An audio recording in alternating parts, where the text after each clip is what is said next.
Hello, my name is Darren Thomas, and I am the Director of Educational Research Techniques. In this video, we're going to go over some tips on how to prevent conflict in the classroom. So let's go ahead and see what we can learn. So we have three different approaches that we're going to look at here: establishing rules and routines, limiting interaction, and avoiding win-loss scenarios. So let's see what each one of these is about. So one of your best friends in preventing conflict between students and yourself is to have rules and routines set in place in your classroom. So the benefit of rules and routines is that they establish expectations on what to do. Also, they guide behavior. Now, in case you're wondering about the difference between rules and routines, rules, they always apply. Like, be respectful if that's a rule you have in your classroom, or no running in the hallways, etc. Routines apply for a certain context.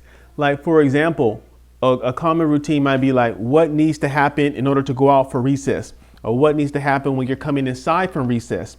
Or you might have specific routines for like going to the library or being inside the library.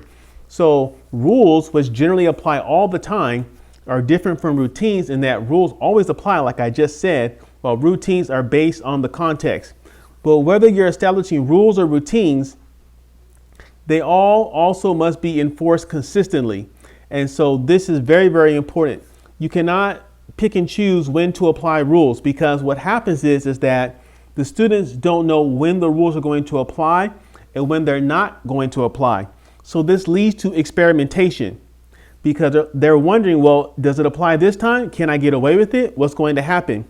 Whereas if you always enforce rules and routines, whenever they apply or in whatever particular context, students spend less time experimenting and testing the boundaries because they know where they're at.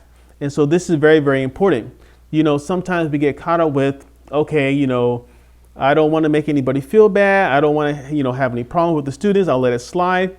But sliding is moving the boundaries. It is changing the expectations, and that is going to lead to more experimentation in the future. So it's better off to be consistent in how you apply rules rather than to be inconsistent in them. So if a rule is causing problems where you do not want to enforce it all the time, perhaps it should no longer be a rule and it should be something you allow all the time. Another way to reduce conflict, especially between students, is to limit interaction between them. So this is where you move a student or you reduce a student's contact with whoever they have a problem with or whatever's causing the problem. So moving them, isolating them. Sometimes students are, asked to leave the classroom for a time, or they're pulled away from an activity. Whatever it is, this isolation helps to reduce, if not eliminate, the conflict that is happening within the classroom.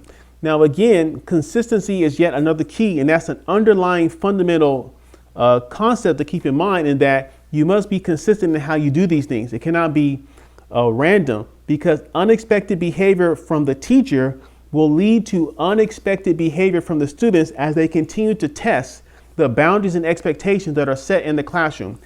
Any rule or boundary or routine that cannot be consistently supported by the teacher's enforcement should not be there, regardless of whatever your philosophy is on classroom management. Some teachers like more noise than less. However, that needs to be fixed. Otherwise, the students will always wonder, how loud can we get?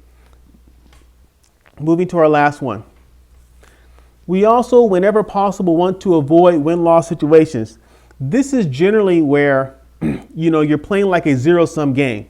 Like student A or student B is going to win the case when there's an argument or a disagreement, or the teacher or the student is going to win the battle when, again, there's a disagreement. In negotiating, they often talk about how to enlarge the pie. Rather than trying to take all the pie for yourself, find a way to make a bigger pie so that both people are able to walk away with what they want. In this takes creativity. So if a student is talking and making noise, well, you could tell them to be quiet. You completely take away their ability to express themselves, or you could find a way to distract them by putting them in charge of something, making them responsible for passing out papers, whatever. Give them something to do to rechannel that energy that was going into being disruptive. That's a different way of looking at it, and it takes it away from a zero-sum game where one person wins, the other person loses. Also, when you get into that win-loss situation, people keep score. And so when a student is defeated, if you will, sometimes other students see that and they say, hey, the teacher got you, blah, blah, blah. Or if you're the teacher and the student finds a way to, outmaneuver you, which it does happen sometimes, you remember that and you're looking for a way to teach that young man or young woman a lesson. So we want to try to avoid those kind of situations as well.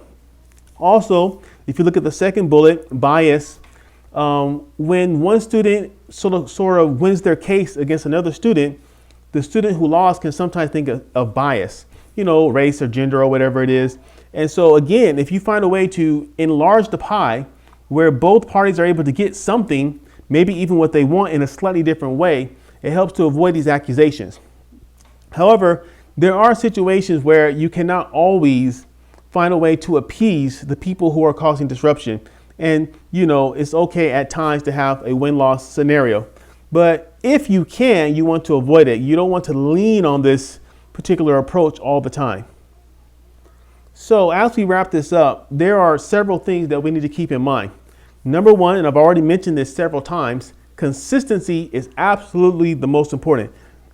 No matter what your philosophy is on teaching, if you like high control or low control, you must be consistent. A high control teacher cannot all of a sudden switch one day to being low control. The students will be surprised by that. The same thing applies to someone who has a more laid back approach. They can't all of a sudden be trying to control everything and monitor all behavior in the classroom. Each teacher, no matter where they stand on classroom management, must be consistent. That will reduce a lot of behavior problems because the students know what is expected of them.